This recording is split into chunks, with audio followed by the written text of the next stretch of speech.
Bonjour, bienvenue à notre interview. Bonjour. J'aimerais vous poser quelques questions. Oui, avec plaisir. Quand avez-vous su que vous vouliez être joueur de soccer professionnel?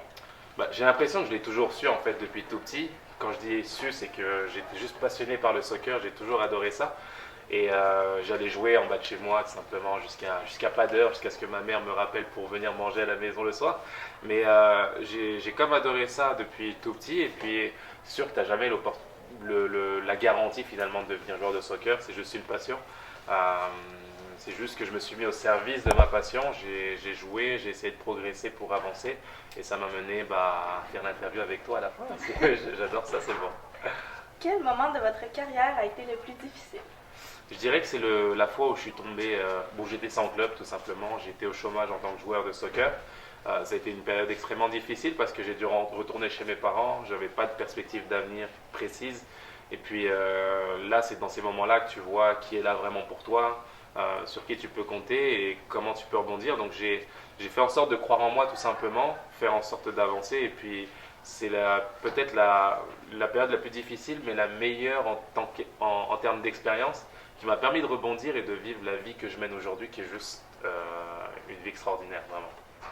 Comment avez-vous surmonté cette étape? C'est ça, à force de persévérance, dans un sens, je me suis entraîné jour et nuit sans perspective d'avenir, j'avais absolument rien de garanti. Il y a aussi le fait d'avoir des proches, je parle de mes parents, mes frères et sœurs, quelques amis, qui étaient proches de moi et qui m'ont toujours donné des bons mots pour pouvoir croire en moi et continuer, même si on me faisait sentir que c'était pratiquement terminé pour moi. Et c'est ce qui a fait la différence finalement d'avoir un socle de personnes qui vous encouragent malgré tout, malgré la difficulté. Et ça a été une chance extraordinaire. C'est pour ça qu'à chaque conférence, je dédie ces moments-là à mes parents qui, même s'ils ne sont pas là, ils sont toujours là avec moi parce que c'est grâce à eux que je suis là. Quand tout va mal, avez-vous une phrase ou une pensée qui vous remonte le moral? Oui, c'est de me dire que les choses finalement arrivent à ceux qui croient en eux, qu'il faut arriver finalement à croire en son destin. Et finalement, c'est tout simplement l'intitulé de mon livre, finalement. Saisir sa chance. Saisir ta chance à chaque moment. Faire en sorte d'être dans le moment présent, de savoir où tu es, de ce que tu peux faire pour avancer, pour progresser. Et je pense que c'est un adage qui a été important pour moi parce que le mot chance, on me le dit souvent, tu as de la chance, tu es avec des joueurs de soccer, tu travailles à la télé, tu donnes des conférences, mais c'est juste un statut finalement qui cache tous les sacrifices et la persévérance qu'il y a. Donc ce mot chance, c'est saisir sa chance, je dirais à la fin, c'est mon adage. Quelle a été votre plus belle victoire? Ma plus belle victoire, j'ai envie de dire que ça a été celle de réaliser la vie que je mène aujourd'hui dans un sens, pas forcément matériel.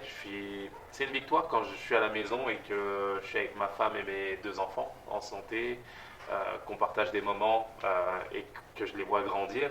C'est de me dire finalement que c'est ce qui me permet finalement de me réaliser et que le bonheur, c'est pas si compliqué que ça en fait. C'est de se contenter de ce qu'on a, de réaliser qu'on a de la chance d'être là où on est et d'en profiter dans l'instant présent. Pas se préoccuper du passé et de ce qu'on n'a pas réalisé, etc.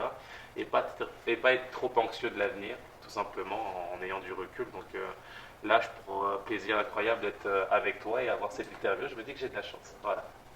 Je crois qu'il faut célébrer toutes nos victoires, même les plus petites. Êtes-vous d'accord? Oui, je dirais même pratiquement qu'il faut même célébrer les défaites, les échecs, ce que les gens appellent les échecs. Je dis ça pourquoi? Parce que c'est presque un gros mot les échecs en fait, mais quand je regarde mon parcours, c'est ce qui m'a permis de me forger, de me dire que j'arrive aujourd'hui à avoir énormément de recul sur les choses.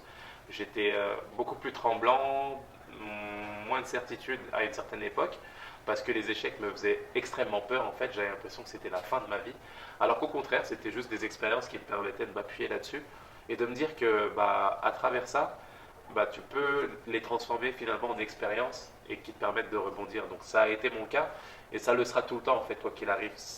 Quand je vais tomber, je vais me dire que je me suis relevé 1000 fois et je vais me relever une mille et unième fois tout simplement et ça va être la prochaine étape de ma vie tout simplement. Pouvez-vous me nommer 3 qualités nécessaires pour être un bon joueur de soccer selon vous? Je pense qu'il faut croire en soi parce que quand on joue dans un public hostile, des fois c'est compliqué de se recentrer. Travailler beaucoup, parce que c'est à travers le travail qu'on arrive à faire ressortir ses qualités. Et l'écoute, je dis l'écoute parce que c'est important d'écouter justement ceux qui ont plus d'expérience à travers les joueurs vétérans ou alors les entraîneurs qui nous permettent justement de progresser et d'avancer. Donc je pense que c'est des qualités essentielles pour pouvoir espérer toucher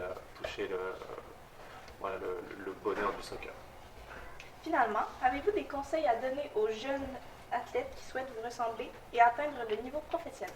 Oui, j'ai envie de leur dire là encore d'être maître de leur destin.